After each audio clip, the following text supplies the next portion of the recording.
The history of white settlement in South Africa, in the road to apartheid South Africa, is a land rich in history, culture, and conflict.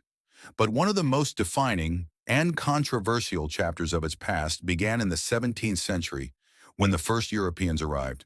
In this video, we trace the story of white settlement in South Africa, why they came, why they stayed, and how their presence led to deep-rooted systems of control, culminating in the policy of apartheid. In 1652, the Dutch East India Company established a refreshment station at the Cape of Good Hope. Led by Jan van Riebeeck, their mission was to supply passing ships on the trade route between Europe and Asia. But this outpost was more than a pit stop. Soon the Dutch began settling, farming, and expanding, laying the foundations for permanent European presence on South African soil. The Dutch encountered the Khoi and San peoples, indigenous communities who had lived in the region for thousands of years.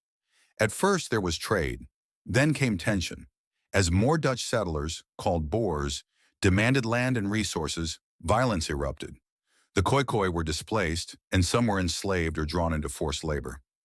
This marked the beginning of a long, painful history of dispossession. Expansion of the colony. By the late 1600s and into the 1700s, the Dutch settlers moved further inland. Farms grew into towns. Outposts turned into colonies. The Boers, many of whom were descendants of Dutch, German, and French settlers, saw South Africa not as a foreign post, but as their home. A new identity began to form: the Afrikaner. The British take control. 1806. In 1806, the British seized the Cape Colony from the Dutch during the Napoleonic Wars. For the Boers, British rule brought unwanted changes, especially the abolition of slavery in 1834. Many Boers, angry at losing their economic foundation and cultural autonomy, chose to leave British-controlled territory. This mass migration became known as the Great Trek in Boer republics. Thousands of Boers headed into the South African interior. They established their own independent republics, like the Transvaal and the Orange Free State, free from British oversight. But their journey was not unopposed. The Boers clashed with powerful African kingdoms, especially the Zulu. They saw the land as empty and theirs to claim, ignoring the rights of the people who had lived there for generations. The discovery of gold and diamonds. In the late 1800s, massive deposits of gold and diamonds were discovered, particularly in Boer territory. This brought wealth, greed, and conflict. The British, eager to control the riches, moved in aggressively. Tensions between the Boers and the British exploded into open war. The Boer War, 1899 to 1902. The Second Anglo-Boer War was brutal. Boer commandos used guerrilla tactics against a powerful British army.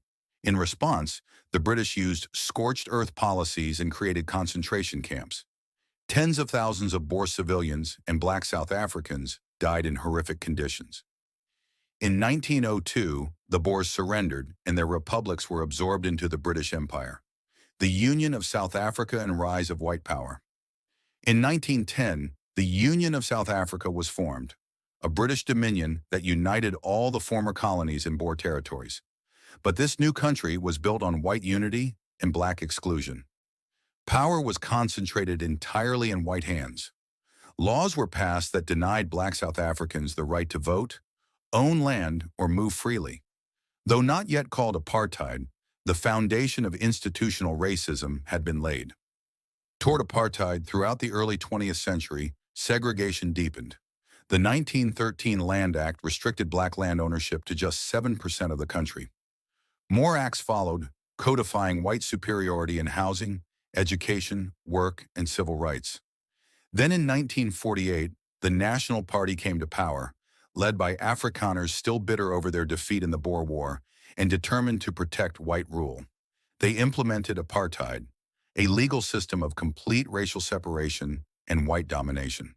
The beginning of a new South Africa, from the Dutch foothold at Cape Town to the rise of apartheid in the mid-20th century.